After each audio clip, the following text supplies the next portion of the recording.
ايه اللي حصل؟ هشام جالي وقعد يعتذر ويتحايل عليا، فبصراحة يعني صعب عليا قوي، فوافقت ان انا ارجع معاه البيت. طب مبروك.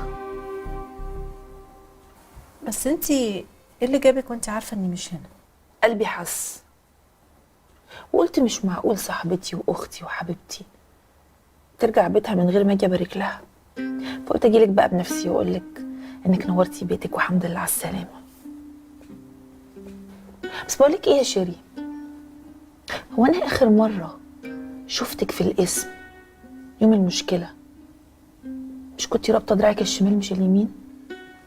شمال؟ لا شمال ايه؟ لا مفيش شمال، انتي بتهيألك اكيد. لا كان اليمين من الاول. كانت الشمال. انت فكرك ان الفيلم الهندي اللي انتوا عملتوه علينا ده دخل عليا؟ قومي فكي دراعك ده وشيلي الهبل اللي انت حاطاه فوق راسك واغسلي وشك من الميك اب اللي انت حاطاه وانت شبه البلياتشو كده وتعالي لي عشان نتكلم عدل. طب انتي ما فكرتيش احنا عملنا الفيلم الهندي ده ليه؟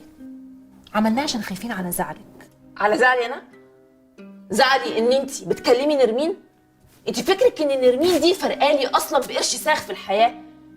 نرمين دي مش في دماغي يا حبيبتي، في حاجات اهم من كده بكتير قوي ودي اللي مخلياني جايلك النهارده. وعموما عشان تبقي فاهمه، شويه الاخبار الهبله اللي انت بتروحي تقوليها لنرمين عني دي موجوده على الفيسبوك، يعني الناس كلها عارفاها، مفيش حاجه اكسكلوسيف. على فكرة ما بنقلش اخبارك لنرمين، انا اساسا نرمين دي مش بطيقها. ولما انت مش بتطيقيها لازمتها ايه بقى الحوارات اللي انت بتعمليها وشغل البلياتشوهات ده؟ طب والله الحوارات دي كلها عشان نرضيكي. حتى اسالي هشام، هشام بيعزك قوي على فكره، واول ما عرف عن الموقف البايخ اللي خلى زياد يشوفني عند نرمين قعد يزعق فيا ويشخط ويقول انت كده هتخسريني كل اصحابي.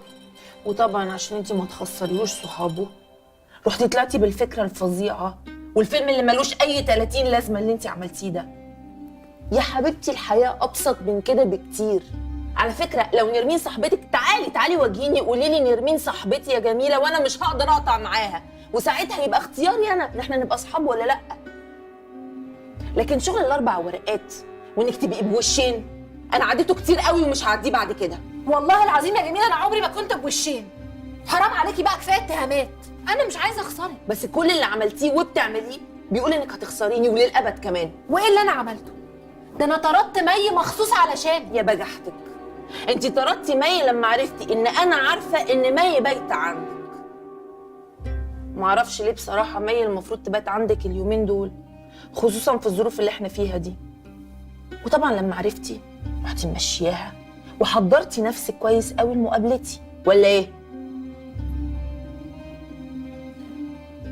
خلاص يا جميله انا غلطت، ما كل الناس بتغلط.